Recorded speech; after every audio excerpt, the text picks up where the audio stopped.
বাপরে ভিড় হয়ে গেছে গো।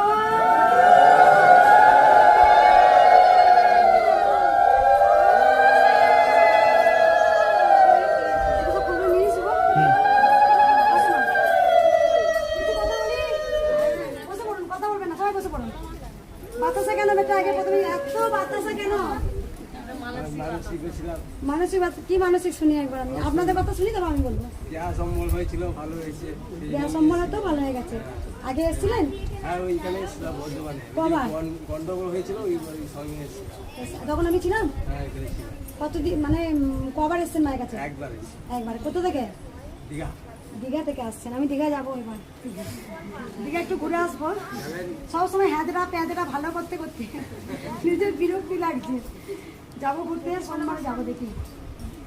বাবা কত কেজি বাতাসা আছে? 25 কেজি বাতাসা। এক মায়ের গাছে কাঁঠাল হচ্ছিল না, কোনো বছর গাছে ফল হতো না। মাকে মানসিক করেছিল, কৃষ্ণকালী মা তুমি তো জাগ্রত, তা আমার গাছে যদি কাঁঠাল দাও তাহলে আমি জানবো তুমি আছো। তা ওই মাকে এত বড় কাঁঠাল দিয়েছে, 28.5 কেজি, এটা ছাড়ানো হলো আজকে। ওই প্রসাদটা সবাইকে দেওয়া হবে।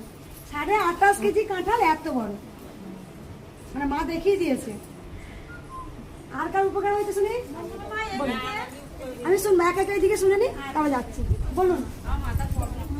মাথার প্রবলেম হয়েছিল, রক্ত জমে গিয়েছিল, অনেক টাকার ওষুধ খেয়েছি, তাও ভালো হচ্ছিল না। মাথা ভারী হয়ে থাকছিল, বসতে গিয়েও মাথা ঘুরছিল, উঠতে গিয়েও মাথা ঘুরছিল।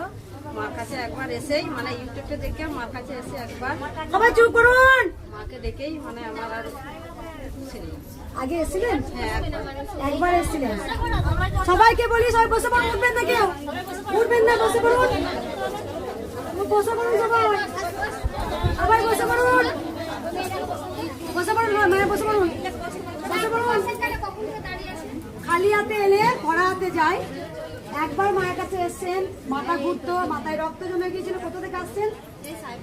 সাহেবগঞ্জ থেকে। ভালো হয়ে গেছে মা?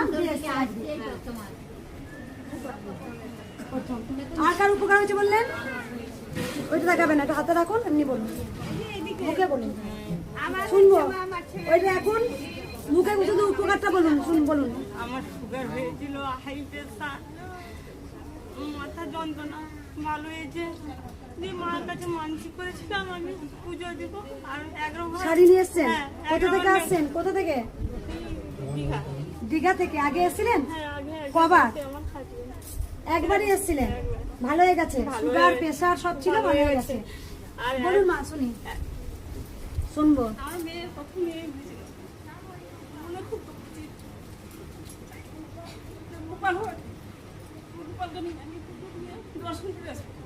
কোথা থেকে আসছেন? মুর্শিদাবাদ। আগে এসেছিলেন? ঘরে বসে নাম জপ করেছিলেন?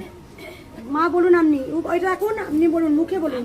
ছেলের খুব গ্যাস হতো, বমি হতো, এখন ভালো আছে। ছেলের গ্যাস হতো, বমি হতো। কোথা থেকে আসছেন? আমি চাচল থেকে এসেছি। কোথা থেকে? চাচল থেকে। চাচল। আগে এসেছিলেন? হ্যাঁ, ওখানে এসেছিলাম বর্ধমানে। কবার? একবার। আর বলুন, বলো কি উপকার শুনি, শুনবো একে একে, বলুন। মা বাচ্চাদের ঘোরা বাচ্চা লাইন আগে দেখে নেবো, বাচ্চাগুলো আমি আগে দেখে নেবো। বসে বলুন, উঠতে পারবে না, বসে বলুন, বসে বলুন। সবাই শুনতে পারবো, সবাই চুপ করে শুনবেন। কার অ্যালার্জি হয়েছিল? ছোট্ট বাচ্চাটার। ডাক্তার বলছিল যে 38,000 টাকা 7টা কেজি, 38,000 টাকা লাগবে। 4টা ইঞ্জেকশন দিতে। 7টা ইঞ্জেকশন দিতে হবে। চারটে ইঞ্জেকশন দিলে 8,000 টাকা লাগবে।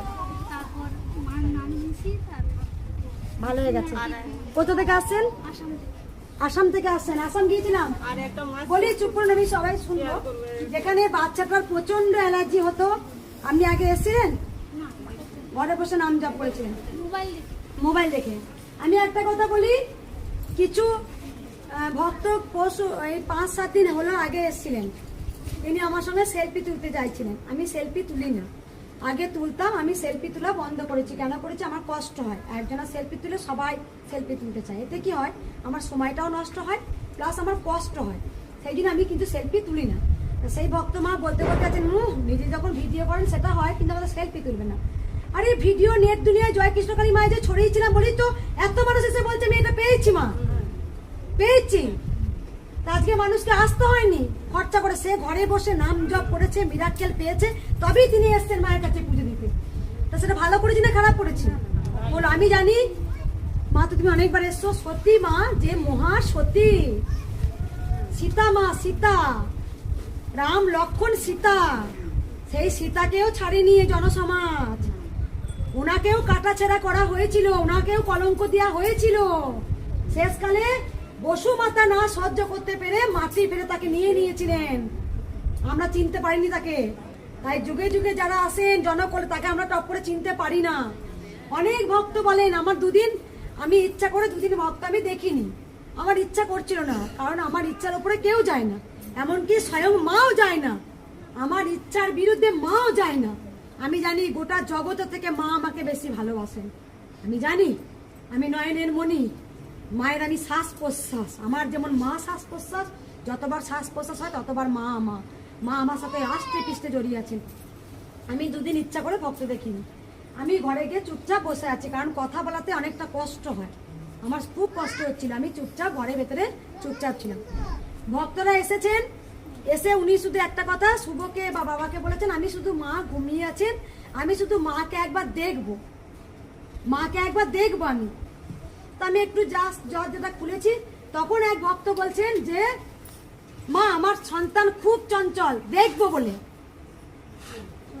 আমি জানি দেখবে আমাকে দেখবেন, তাই আমি জানি মা, আমি যদি না থাকি তাহলে কি কৃষ্ণকালী মা থাকবে না? পরমহংসদেবের জন্য ভবতারিণী মাকে চিনেছি, পরমহংসদেব অবশ্যই তিনি আমাদের মনের মধ্যে বেঁচে আছেন, কিন্তু আজকে উনি নেই, তা ভবতারিণী মা নেই, ওনার সাথেই তো ভবতারিণী মা জড়িয়ে আছেন।